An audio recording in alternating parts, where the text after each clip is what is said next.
At the National Journalism Center in Washington, D.C., aspiring young journalists are taught not only the technical skills of their trade, but also a deep awareness of the issues they will be covering. This emphasis on in-depth reporting of the key issues facing our society originates with its founder and director, M. Stanton Evans. Throughout his distinguished career as a journalist and author, Stan Evans has worked to heighten the understanding of how economics critically affects political and social issues, and how an understanding of economic principles can greatly enhance the coverage of those issues. Whether reporting the news, penning an op-ed piece, or writing one of his numerous books, Stan has maintained this emphasis on the underlying principles that govern our society. M. Stanton Evans was born in Kingsville, Texas in 1934, but spent most of his early years in Chattanooga, Tennessee, and Washington, D.C. His father, a Ph.D. in English literature and a mathematician, was a conservative thinker in his own right and an early influence on Stan. I think his experience in government conservatized him, particularly working for the Atomic Energy Commission, and he got interested in the internal security aspects of the atomic project. In 1951, Stan attended Yale University and then went on to do graduate work in economics under the highly influential Austrian economist Ludwig von Mises. Soon thereafter, he began working for the Freeman magazine, edited by the author and journalist Frank Shateroff, who taught the young journalist a thing or two about identifying and arranging the important aspects of a story. I'll never forget the first time I handed in one of my elaborate manuscripts to him. It came back with just these big X's through all of, like the first 3 pages. And he basically said, your lead is on page 4. And I started learning real fast from him what it was to be a professional journalist as opposed to a student writing an academic paper. And he was a very principled, free market libertarian. In 1960, Evans' career took him to Indianapolis, where he was chosen to run the editorial page of the Indianapolis News, making him the nation's youngest editor of a major metropolitan daily, and putting him in close contact with another strong publishing figure. He was Eugene C. Pulliam, who was one of the last of the old-time press moguls in the mold of Hearst and Pulitzer and Colonel McCormick. He was a very strong entrepreneurial type person, very strong opinions. He cared deeply about the stands that his papers took on issues. He wasn't one of these corporate types that, let's see what the polls show and we make the paper correspond to that. He had certain ideas, and these papers expressed those ideas. Critics of federal urban renewal. In the 1970s, Evans began to more boldly express his own ideas, working as a syndicated columnist and as a commentator for CBS television and radio, as well as Voice of America and Radio America. His work reflected an uncommon respect for traditional values, along with a strong belief in individual liberty. He has published 7 influential books, including The Politics of Surrender, Clear and Present Dangers, and The Theme is Freedom. A consistent theme in Evans' writing has been his willingness to take a new view of widely accepted political theories and ideas and critically analyze issues based on their impact upon traditional values and liberty within a free society. Not only do freedom and tradition, can they go together? They have to go together. And that if you don't have this underpinning of axioms about the value of the human person and the need to limit power, if you don't have those axioms, then you can't have freedom. And so if you try to build a free society on purely relativist, materialist premises, which is the nature of the liberal enterprise, that's almost exactly what it is in so many words, it's not going to work. It doesn't work. Stan Evans has received honorary Doctor of Law degrees from Grove City College and Francisco Marroquin University. Stan Evans continues to write about the issues that affect liberty and continues to serve as director of the National Journalism Center in Washington, D.C., where he plays an active role in training young journalists to carefully analyze the issues they are covering. More than 1,300 young journalists have trained at the center since its beginning. They've gone on to jobs at all the major network and cable news channels and to major newspapers and magazines across the country. There they carry on Stan Evans' belief in responsible, in-depth reporting. Liberty Fund welcomes you to a conversation with Stan Evans.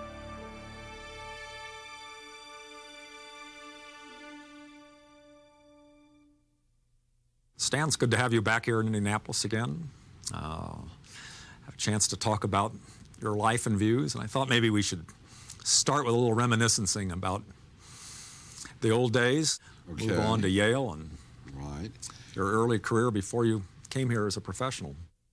I went to Yale in the fall of '51, which was the fall that God and Man at Yale, Bill Buckley's book, came out and caused a great furor. And I graduated in '55 and went to work in the summer of '55 for the Freeman magazine, edited by a man named Frank Shateroff, who was a very famous libertarian author and journalist and a very fine man. And that's where I met our mutual friend Don Lipset, and I know later on you want to talk about Don, and he certainly should be talked about. I worked for that magazine until November, only a few months. And then in the fall of '55, Bill Buckley founded National Review and offered me a job with National Review, which I accepted.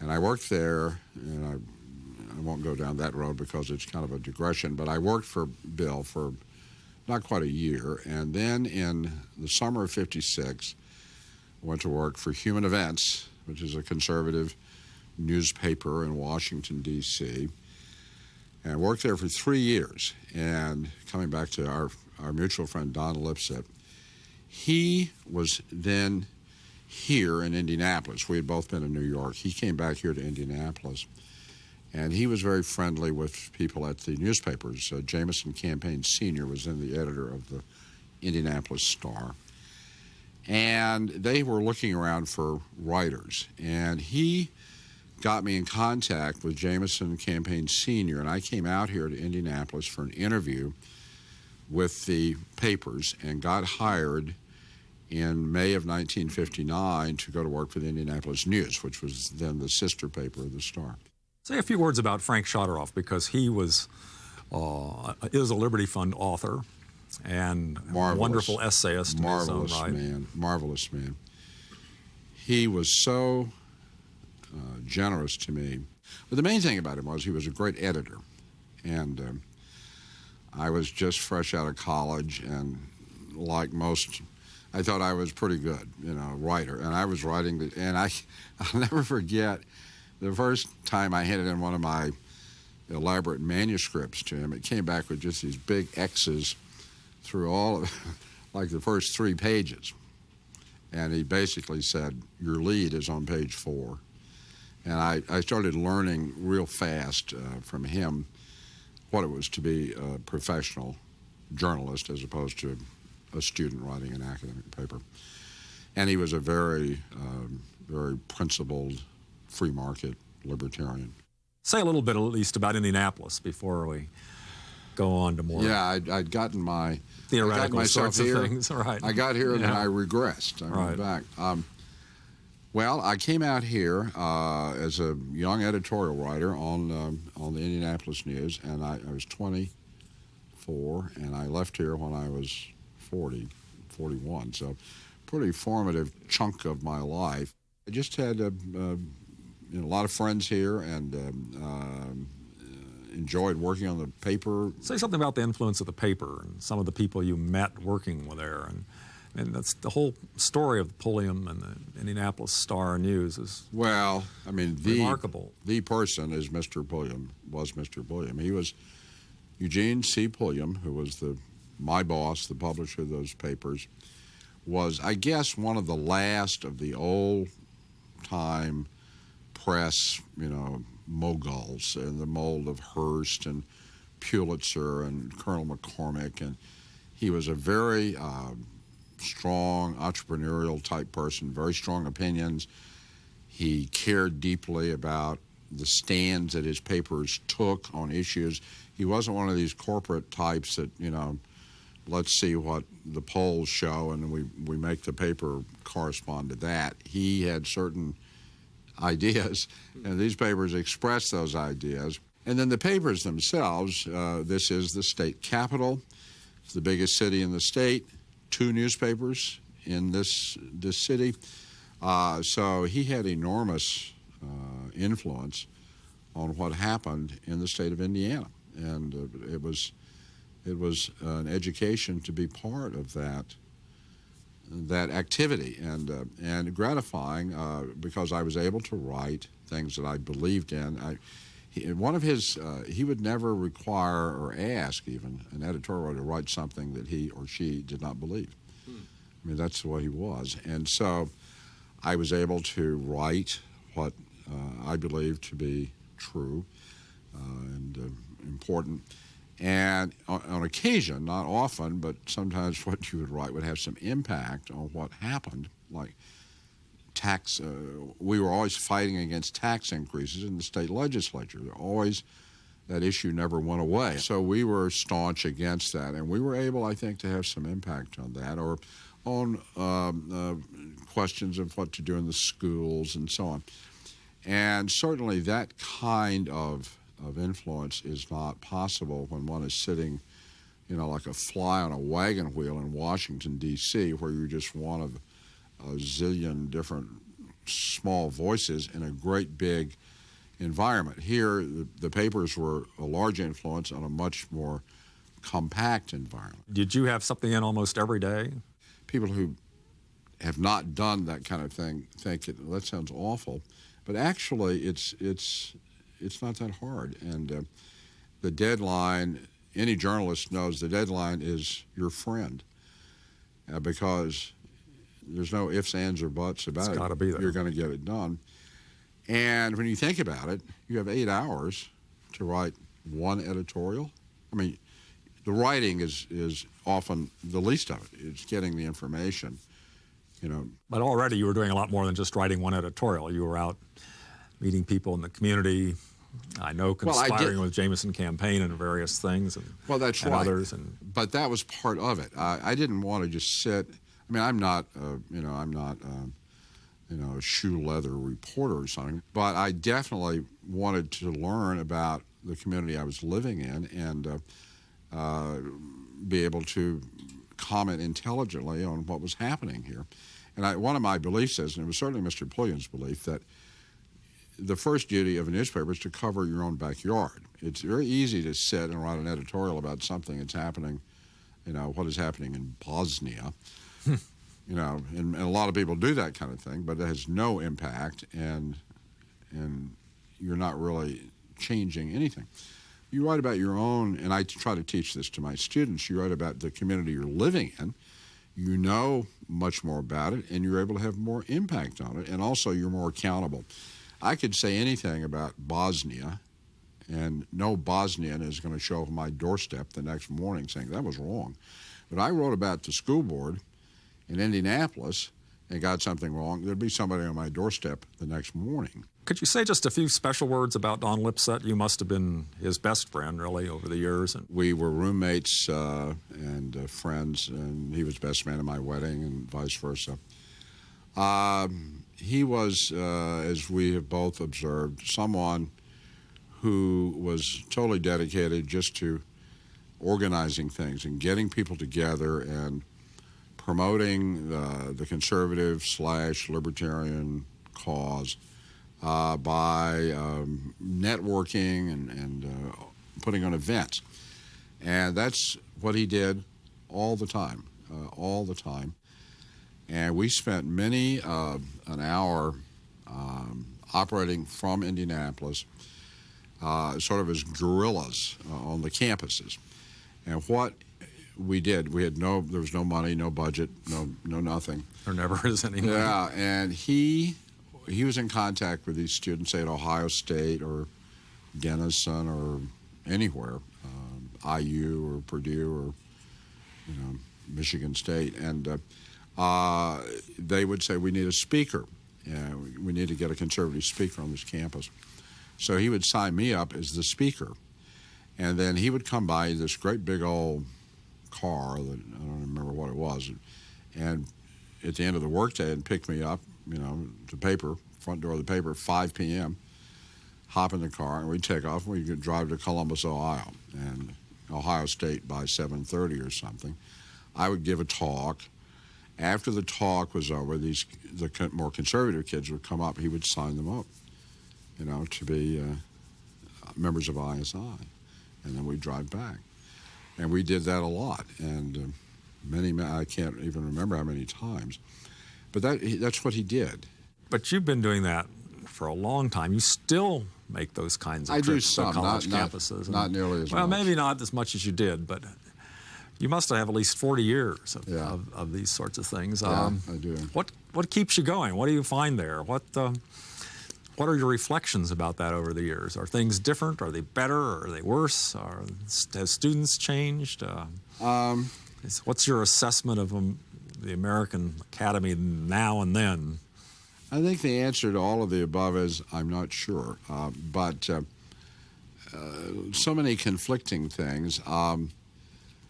I think that in many ways, many obvious ways, the campuses are much, much worse, just in general. I mean, the political correctness and these speech codes and confiscating newspapers and people being brought up on charges for, saying something that somebody else didn't like.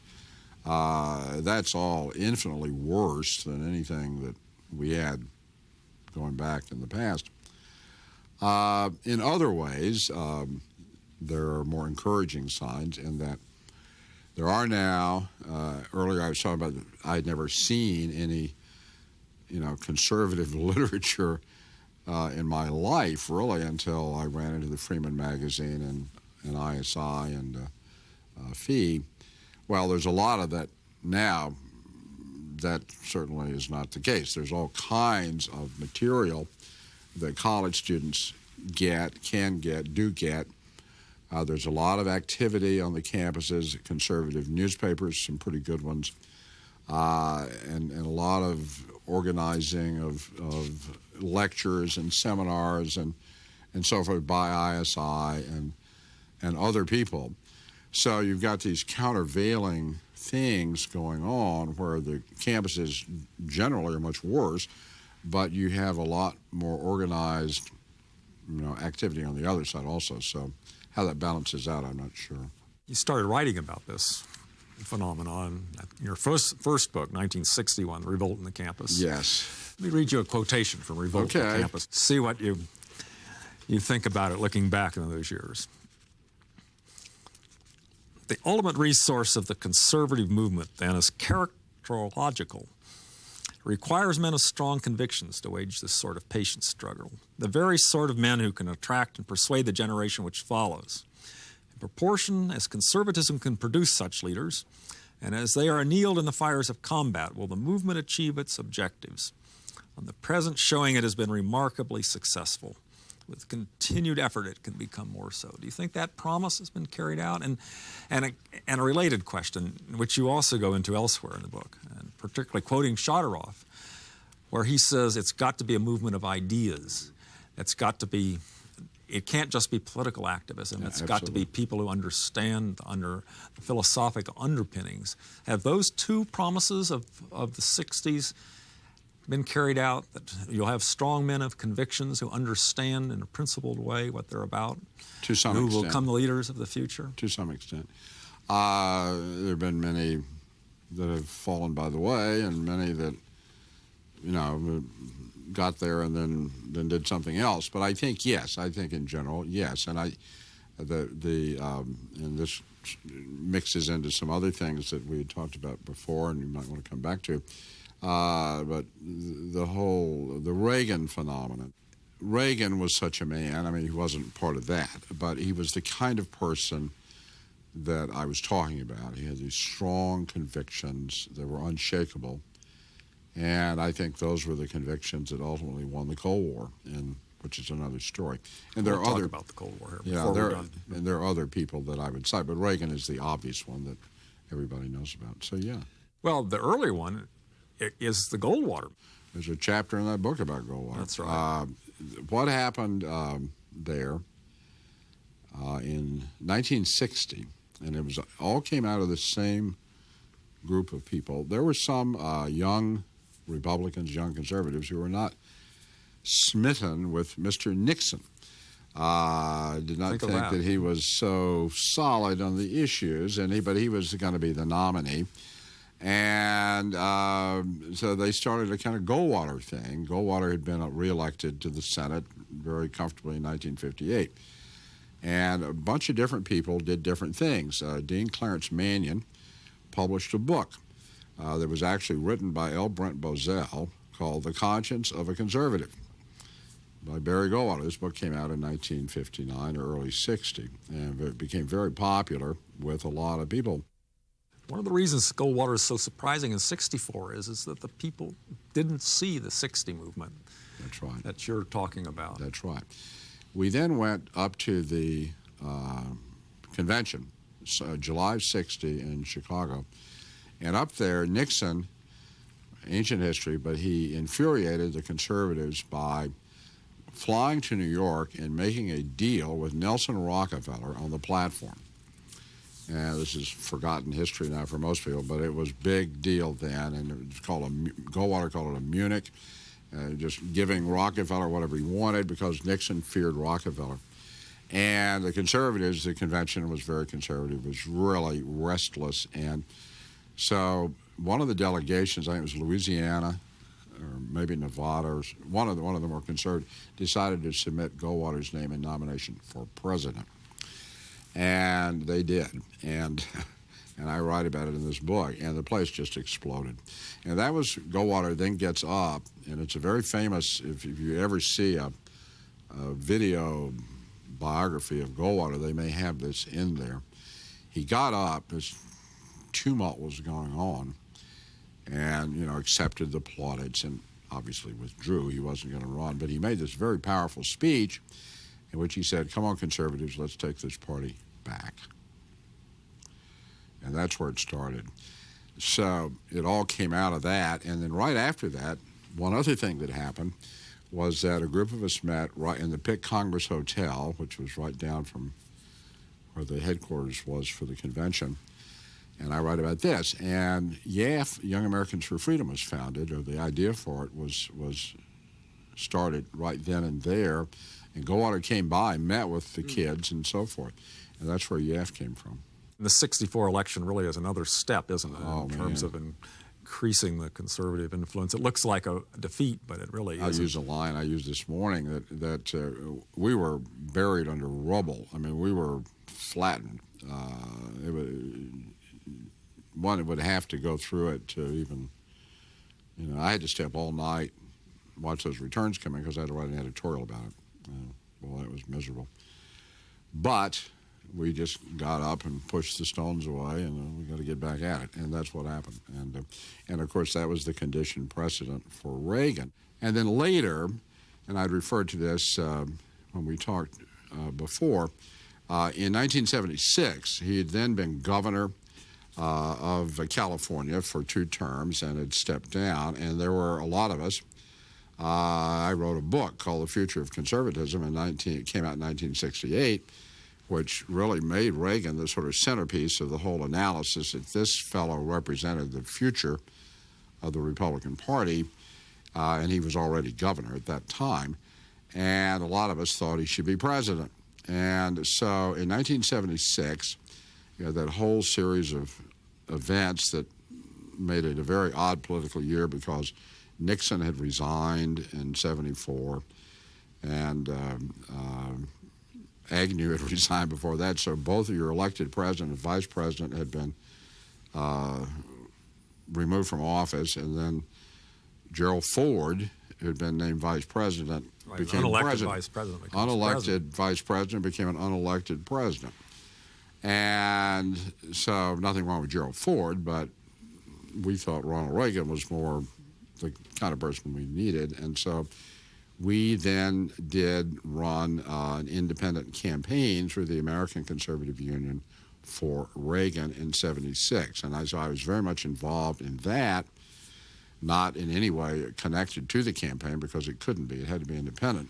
But I followed that campaign very closely doing that. And then after that, it became very clear that Reagan would run again in '80 and did, and got the nomination and got elected president.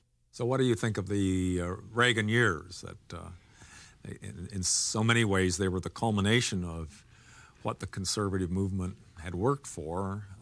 They were. Or I shouldn't maybe say culmination, but at least an outgrowth yes. and a statement of success by them. And yet there were disappointments too. There were, and life is like that. I would say, first of all, it is definitely a culmination of the political cycle that began with Goldwater. That's a better way to put it. Right. In terms of what Reagan achieved, the number one achievement was winning the Cold War. And that's a pretty large achievement. And it absolutely comes back to him, and it comes back to his strength of conviction. It comes back to his understanding of communism and the weaknesses of it, which he always had. He knew a lot about communism. He had fought the communists in Hollywood, in the Screen Actors Guild. He knew a lot about them, and he knew a lot more than anyone ever gave him credit for in terms of his awareness of what they were about and what they respected and what they didn't respect. And he understood they respected strength. And he had that strength. And that's what finally, I think, won the Cold War. Stan, one of your books was The Politics of Surrender, date on is 1966. Correct. This is a theme you've developed over a lot of your writing in your newspaper columns, and now you're returning to, again, in current work in progress, the inability to some extent of the American left to think seriously about communism, yes, both foreign and domestic. Well, I think it has been a problem for a long time, and certainly was a problem back then. It dated back to the 30s, really, in which period there was this romantic view of the Soviet Union as some kind of indicator of the future that should be followed not only there but perhaps here, of this top-down collectivist system that was going to solve the ills of mankind, and a lot of philosophical assumptions that were shared by many who were not communists or Marxists, the sort of materialist, secularist, collectivist aspects of what was going on over there were also visible here in a non-communist way. So there was this sort of affinity at that level, and it became very explicit during World War II when the Soviets were our allies and when they were proclaimed as, wonderful heroes, and movies were made like Mission to Moscow that portrayed Russia as some kind of utopia. And there was just an astigmatism there about the real nature of this evil system that made it difficult for well-meaning people in this country really to believe that the communists were as bad as they were, and that they would do things that they did do. Do things that they said they were going to do. And had done historically. Had done, right. And so that's what The Politics of Surrender was about in a 60s context, of this effort constantly to propitiate these people and sort of, it's just a misunderstanding. And if we could just get them to see that we're nice and we'll give them things, we'll make agreements with them, then they'll stop being so hostile to us. And that, it seems to me, was why we were in retreat, because we kept doing that.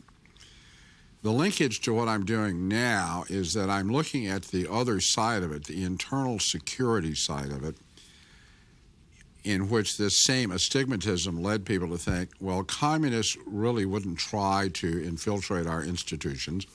They wouldn't, if they did get into the institutions, betray us to a foreign power. They wouldn't do such evil things, and therefore we don't need to worry about that. What we now have, which we are getting more of, is a lot of documentation, such as the Winona Transcripts, which are the messages between Moscow Center, KGB, and Soviet agents in the United States, in which they are communicating back and forth about all their activities and all their agents working here in our government and in our country. They cover what, the 30s and 40s, or do they go in farther? The Winona transcripts date from the middle 40s, and it's about 3 or 4 years worth of these cables that really began in the middle of World War II and then ran until a little bit after.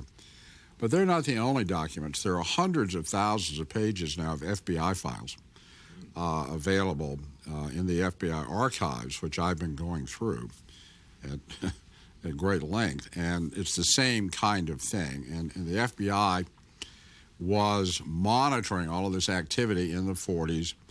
They were doing a lot of wiretapping. They were doing a lot of surveillance. They were opening packages. They were following people around, and they had reams of information, a lot of which overlaps with the Winona stuff. And it really started happening, this infiltration, in World War II, when this romantic image of Moscow translated into this very permissive policy toward communists in this country. Communism was just as American as apple pie or something like that, Earl Browder's view of it. And that's when they had their opportunity to get in, and they did get in. And so that's what these records show, and that's what I'm tracking. One of the things the left keeps saying, I just saw an article about it the other day in dealing with the Rosenbergs, that, all right, we concede the communists were at work. They didn't make that concession in the past, but all right, now that this stuff is coming out of Moscow, we can't really deny that. But it really didn't make any difference. They didn't betray much. They weren't in positions to betray much, and the American society was too strong and too healthy and too uncommunist to be very badly affected by it. Well, the danger was never, at least on my reading of the record, that they were going to overthrow America from within. They weren't going to take over the government. What they were doing, they did two main things. They stole things. They stole the atomic secrets. They stole plans. They stole anything they could lay their hands on, documents, and that's where the Rosenbergs came in, and that end of it, and all the atomic espionage. It was very serious stuff. But the other thing they did, which is less publicized, is that they influenced policy. And what I've been looking at particularly is policy toward, say, Yugoslavia, Poland, China in the immediate post-war period, where these people and others who were perhaps innocents cooperating with them were doing things and taking like Yugoslavia, where there was a huge propaganda line that the anti-communist leader in Yugoslavia, a man named Draha Mihailovic, was a collaborator with the Nazis, and that he could not be trusted, and that the real hero in Yugoslavia was Tito, who was then a pawn of the Soviets. As a result of all of that propaganda and fake intelligence reports sent back by a man like James Klugman, who was a member of the Cambridge Communist Ring, who was in Cairo for the British shaping these intelligence reports, Churchill and Roosevelt cut off Mihailovic, believing these fake reports, gave all their aid to Tito, who then conquered Yugoslavia, killed Mihailovic, and turned that into a communist state, which finally, of course, broke with the Soviets. The same thing happened in China, that these agents were sending back bogus intelligence reports from China about Chiang Kai-shek was ineffective fighting the Japanese, and only the Chinese communists were doing the fighting against the Japanese, and that therefore we should cut off Chiang Kai-shek and give our aid to the communists at Yan'an. One of these Soviet agents was a man named Solomon Adler, who shows up in Winona, who was living in a house in Chongqing with John Stewart Service, a diplomat there, and a Chinese national named Chi Chao-ting, who was also a Soviet agent. And they were sending back these bogus reports about the greatness of the communists, the evils of Chiang Kai-shek. That then affected our policy toward China. We cut off Chiang Kai-shek, and the rest, unfortunately, is history. So it wasn't just nice liberals who were duped. It was actual conscious conspiracy by people who knew exactly what they were doing in some parts. Both Solomon Adler and Chi Chao-ting, who are in the research I'm doing, wound up living in communist China, working for the Chinese communist government. These were not innocent dupes. They were Soviet agents, and so identified in many, many records. Stan, your most recent book is Theme is Freedom, with a wonderful subtitle, Religion, Politics, and the American Tradition. And to me, at least, this is kind of the summation of all those endless nights of lecturing to student bodies and late-night conversations with all these interesting people you do. And it's an interesting book. And you say at the beginning of it that you're going to tell a story that, in one sense, is familiar, but that seems to have all the details wrong. And you begin by saying here early on in the book, there is a strong conservative tradition in the United States, rooted in the still longer tradition of our English forebears, and more broadly speaking, in 2 millennia of Western culture. The key political insight of this tradition is precisely the idea of imposing limits on governmental power in the interests of protecting freedom, a doctrine that became the core and essence of American theory at the epoch of our founding, and I gather you think at the heart of the American experience. Absolutely. From the beginning. Absolutely so, and I do believe that, and I think the record supports it. And this really is a sort of the flip side of what we were talking about a little earlier about the secular, materialistic premises of modern thought and the consequences that follow from that, which have been very bad. The dehumanization of the human personality and the despotisms of the 20th century and so on. All of those things were based on these relativist, nihilist, materialist, secularist premises.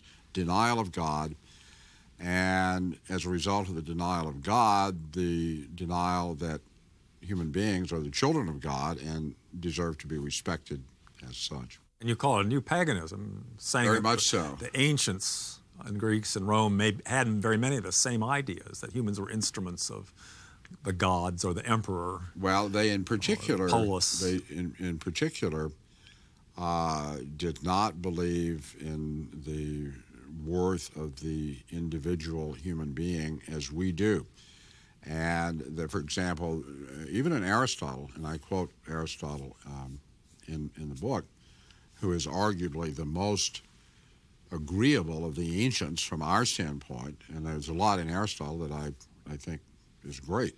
But he says very explicitly that slavery is justified, that some people are born to be slaves, that other people are born to rule over them, that there are people that are superior and people that are inferior, and the superior should rule the inferior, and so on and on and on.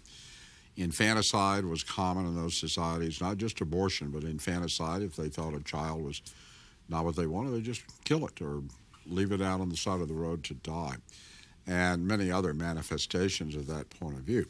With Judaism and Christianity, you get a totally different idea of that we are the children of God and that we are possessed of some divine connection, and that our existence is decreed by God, and there is a dignity and a worth to the human soul, and all of that, which is very central to the Western religious view. And it is from that view that then you get certain ideas about what you can't do to people. You get certain ideas about limits on the power of the state, that the state in pagan society was all-powerful. It could do anything. In Western society, the key insight, it's medieval, is from Bracton, the medieval jurist in England, who said the king is under God and under the law. And the pagan view is the king is the law speaking. Whatever the king says is the law. In the Western religious view, the king is always under God and under the law. And that is the genesis of constitutionalism, limited government. And these two ideas of the dignity and worth of the human person and limits on the reach of power and what that power can do to the human person are the building blocks of the free society. And what I try to do in my book is to trace how that grew in the medieval period and then in England under the common law, and then the settlements of New England and Virginia here in America, and the founding of the Constitution and the Bill of Rights. So that's kind of the way that book came together. So American liberty really is dependent upon a Christian understanding of liberty and of humanity.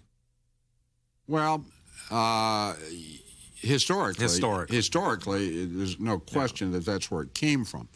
Now, and I would include the Judaism part in it. As you know better than I, because you're a much better scholar of these matters than I am, that the Puritan clergy of New England were great students of the Old Testament as well as the New. They knew they had the Mosaic law in their minds and on their books, too, in many cases. Well, and another thing you talk about at great length, the idea of covenant. Covenantal theology, absolutely. And what that means for viewers who are not familiar with it is the idea that it's very congruent with what this limited government model, that there's a lot of philosophical aspect, but what it meant in terms of church organization was that the authority came from the congregation, hence the congregational churches. No bishops, no top-down king or bishops imposing clergy. The congregation chose the minister. Well, you can see how that translates politically, that it's bottom-up, not top-down. All of that was in the mix in New England. And so historically, that's where it all came from. Stated as a proposition that it must be dependent would be denied. I don't think anyone can deny the history if they study it, but the liberal experiment is to say, well, we don't need that. That they might even admit the history, but say now we can have it on a purely secular foundation, denying religion, denying, as we see in a lot of court decisions, that you can't have the 10 Commandments in a schoolhouse, ridiculous. But it's an effort, the liberal effort is to cut away from all that theological, religious underpinning and just have the byproducts, secular byproducts by themselves. And my contention is in the book, that doesn't work. It's like cutting the roots of a tree or cutting a flower from the stem.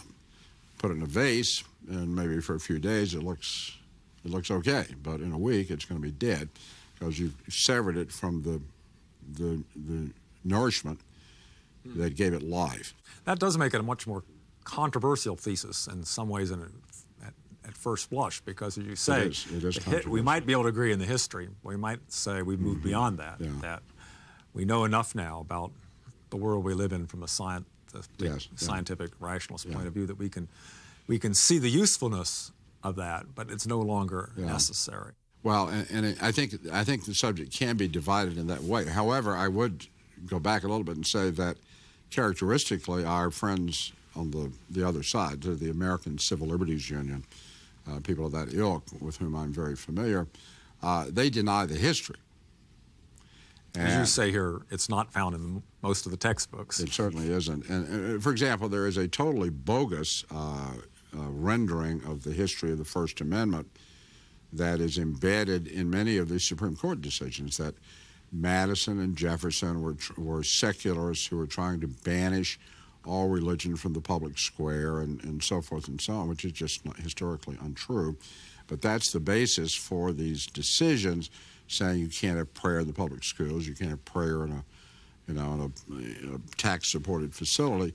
There's no support for that historically, none, zero, and yet that is widely believed and propounded by the ACLU and the people who follow them. Another good example of that is your discussion of the Declaration of Independence, where it's so often portrayed as a product of the rationalist Enlightenment, and you see it as a very different sort of document.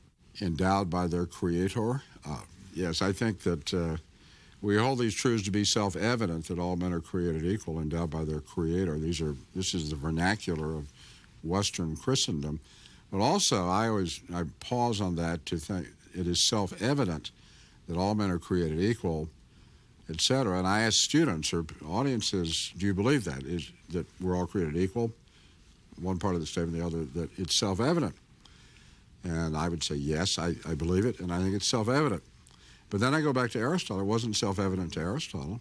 Or for most of the world, really, Right. throughout history. Right, but just to take Aristotle, and I say Aristotle, a lot smarter than I am, by, several hundred IQ points. So how come I know something that Aristotle didn't know? And the answer is I have something he didn't have. I have the Bible. He didn't have it. And if you want to know where it comes from, read. It's in Galatians, it's in Genesis, it's in all over the Bible, that we're all the children of God. There's neither bond nor free, Greek nor Gentile, male nor female, we're all one in Christ. That's what the Bible says. And so Aristotle did not have the benefit of reading this, and he only had was his pure intellect, and he couldn't figure it out. But I know it because I've got the Bible, and Jefferson knew it because he had the Bible. Well, another thing you say is the Declaration really is another in the great line of great charters about personal liberties against the state. Absolutely correct. It is also part of a historical sequence. And you mentioned that you had been in a seminar in which people were reading Richard II. And it is part of an historical sequence in which the deposition of Richard II is a crucial event. And if you go back and look, and I have this in my book, that when Richard II was deposed by Parliament in favor of Henry IV, the Parliament very explicitly said that he had violated the terms of his oath, that he had said the laws were in his mouth, that he had done other things violating the feudal law, and that the throne was thereby vacant. That was the wording of that resolution. And then Henry IV Bolingbroke was able to be chosen king by the Parliament. That's 1399.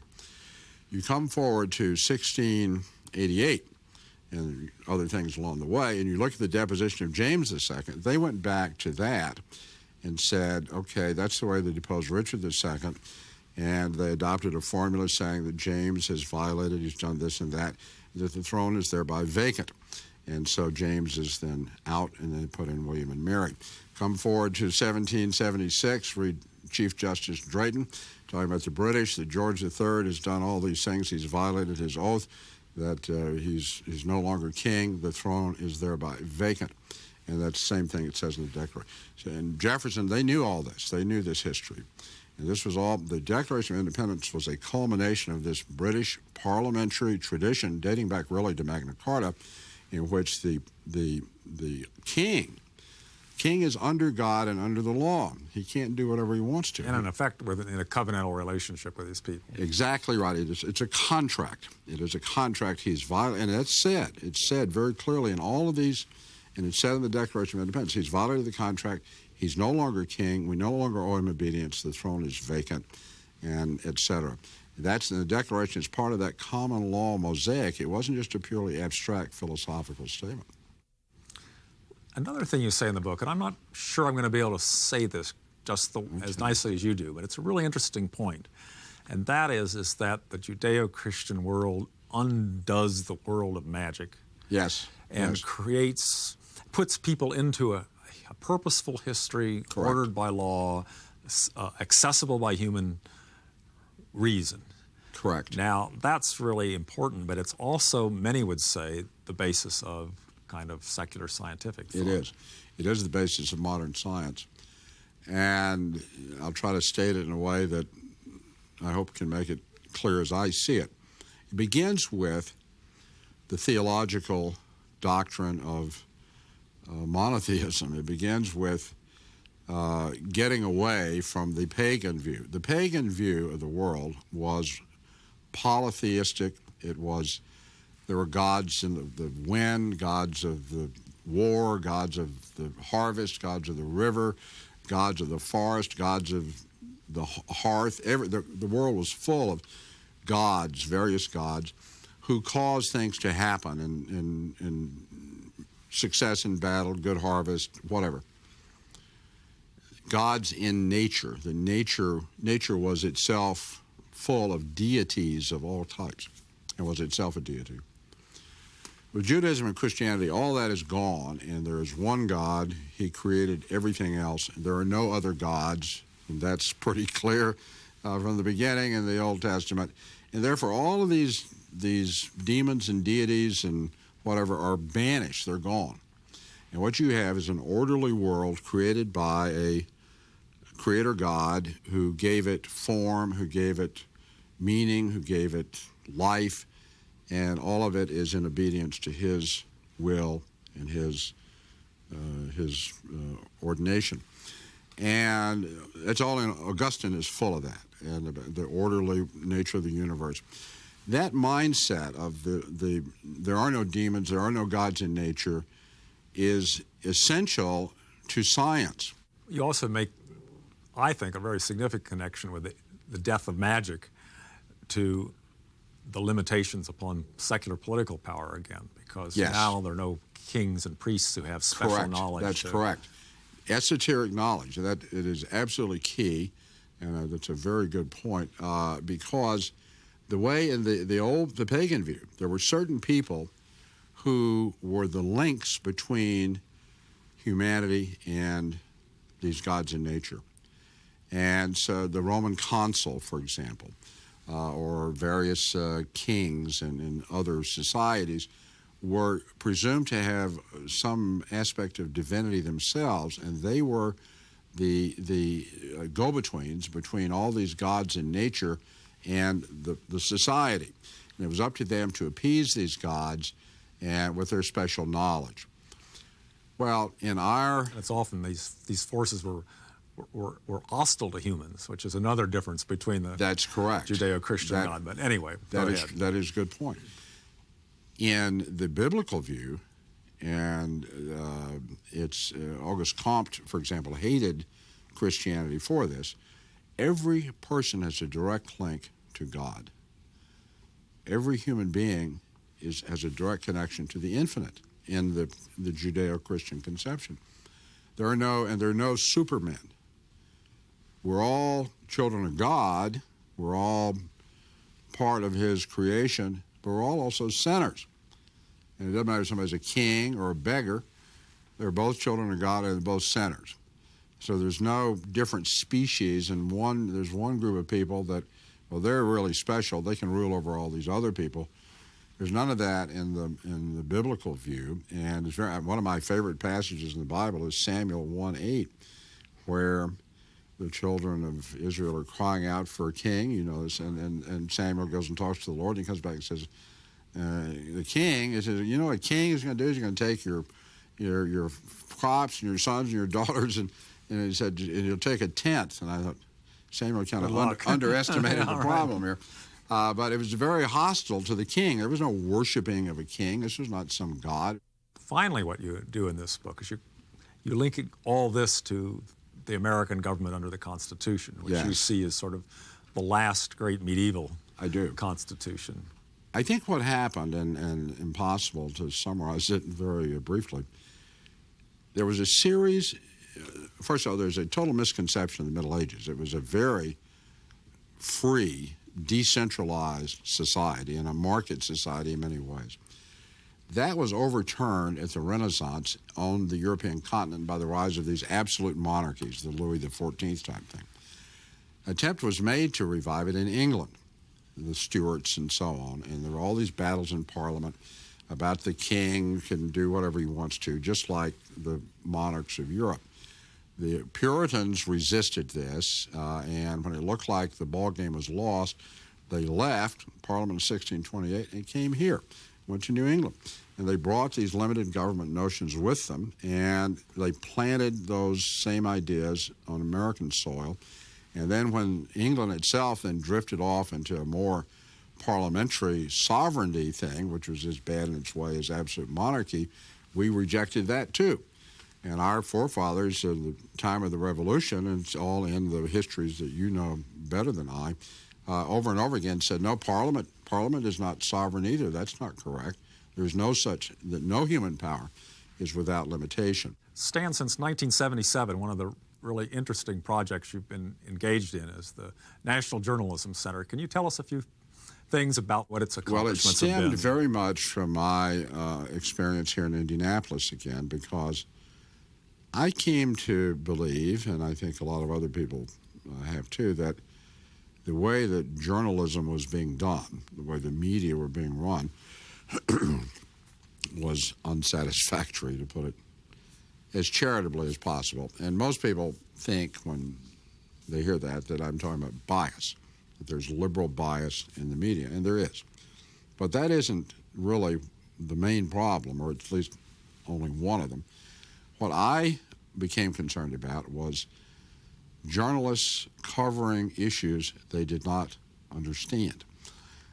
Journalists covering issues that they didn't even try to understand. And this has become progressively worse as the issues have become more complex. When I started out in the business, nobody was writing about global warming or healthcare policy or any environmental issues or technical scientific questions. And it was a good thing, because journalists are not trained in any of those things. Most journalists have no science background. They have no econ background. They don't know anything about these matters. And they're journalists because they didn't want to learn about those. I said, I didn't, take science courses. I didn't want to take science courses. I was an English lit major, and I'm sure most other journalists have similar background. We don't have the training to handle these things, and so we have to make a special effort. As I talked about that book I did 25 years ago, I dug in and tried to learn about these things. Most journalists don't do that, and so they become accept the press releases of groups they think or sound bites from whoever can get in front of a microphone. So it's just a bunch of confusion and nonsense, and the same errors are made over and over again. Every time, I talked about this earlier, every time there's a blip in gas prices, the price of gasoline goes up, to $1.40 a gallon or whatever it might be. Then, we got to have an investigation of this, and Capitol Hill mobilizes, and various interest groups make statements, and the media cover it just like it never happened before, and they're clueless as to prices and why prices do what they do and why they go up or down and why price controls are a disaster. They know nothing of that. And it's just done over and over again. And it seems to me that is even a more serious problem than the bias problem, or it compounds it. And but then there's the superficiality, the quick turnaround and just ephemera that are things that pass for news. And it's just a big ball of confusion and misinformation. So, having said all that, I thought we need to have something a little bit different in which journalists are not trained in this way, and we try to train them to be good, solid, substantive reporters as opposed to just transmission belts for quotes by politicians. And that's the genesis of the National Journalism Center. We try to train our students that way. So it's not just running and getting a quote. And it's just little tricks of the trade. I tell my students, if you go to a hearing, first of all, go to the hearing. Don't sit at the internet and just pull down what somebody else wrote. You go to the hearing, and when the hearing is over, say Senator Kennedy has been conducting a hearing on health care, which he likes to do, or anybody, and after the hearing is over, a whole bunch of people with microphones will go stick these microphones in Kennedy's face and ask him a question and get a quote. I say to my students, don't you do that. Watch the hearing. You'll see that when Kennedy is conducting the hearing, there's some guy who's standing in back of him, is leaning over, watching him on C-SPAN. He's whispering to Kennedy. He's handing him documents. Kennedy's asking him questions. He's going back and forth. I say, when the rest of the reporters are following Kennedy and yelling, Senator, Senator, you follow that guy. He's the guy that knows what's going on. He's the issue expert. Kennedy's not. And nobody's interviewing him. He'll tell you, he'll give you the information. You go follow him. But if you're not at that hearing, you don't know who he is. It's not on the internet. So that's just a little, that's one of many examples of the way we try to teach it. Let's teach them to be serious reporters, to do their homework, to not be lazy and glib, and also to teach them some of the nuts and bolts of how you go about reporting. Yes, the nuts and bolts part is fairly easy. I mean, it's not, as we say, not rocket science, but the substantive understanding. I often say, and I don't think I'm so great at this, but I say I think I can teach a reasonably intelligent person how to write a lead and how to write a story. Give me 6 weeks. I think I can teach. Why anybody would spend 4 years in college studying this, I don't know. But what I cannot teach is remedial civilization in 6 weeks. So we're looking for students who bring something to the table, who have a strong educational background to begin with, if possible, and who are reasonably, sharp in their thinking. And if I can get such a student who wants to be, I can teach that person to be a journalist, I think. But I can't teach everything of substance in 6 weeks, or others can't either. The one thing we do try to teach them a little bit is free market economics and the pricing system, because it just pervades so many energy, healthcare, environment, rent controls, farm subsidies, minimum wage, on and on. The pricing mechanism is so central to everything that happens in our domestic economy. We try to teach them about prices. And if they know that, they'll be light years ahead of their competition. Let's talk just a minute more about a theme of freedom. One person who is an old friend of yours, Frank S. Meyer, would surely have liked this book because you were really providing the historical and intellectual background of his work in defense of freedom, I think, which is more a polemic and a assertion of a position.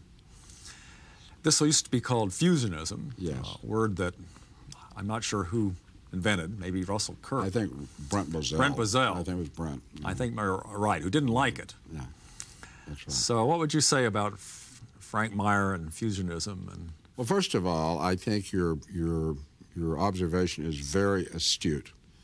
I envision this book almost as a companion book to In Defense of Freedom. I mean, that's the way I thought of it, not in the sense that you take them as a box set, but that Frank gives this theoretical, metaphysical, powerful, I think. I do too. And I envision my book, and I could never replicate what Frank did, and I don't need to, he did it. But I thought there needs to be a sort of, let's look at the history here of what actually did happen, because he makes references to that but doesn't really develop it. And so you're right on target in what you say, because I hope Frank would have liked it. I'd like to believe that he would. And he was a marvelous, marvelous man and a great, powerful intellect. And the fusionism thing, and the reason I don't like the word is because it implies, and of course what is being fused is religion and liberty, or virtue and liberty, or some tradition and freedom, or some variant of that. Like you're taking these two totally dissimilar things and kind of cramming them together by some synthetic method to put things together that really naturally are separate. I mean, that's what that word conveys to me. And from my... I think it was what Bozell was suggesting. Yeah, and by the way, but since we've mentioned Brent's name, he was a dear friend of Frank's and mine. So that was an old argument that you loved to engage in over the years. Well, Frank and Brent really engaged in. I was kind of on the sidelines, but anyway, I just wanted to make that point. But Brent, I think, did invent the word. But anyway, my view of it is just totally different. So it's not.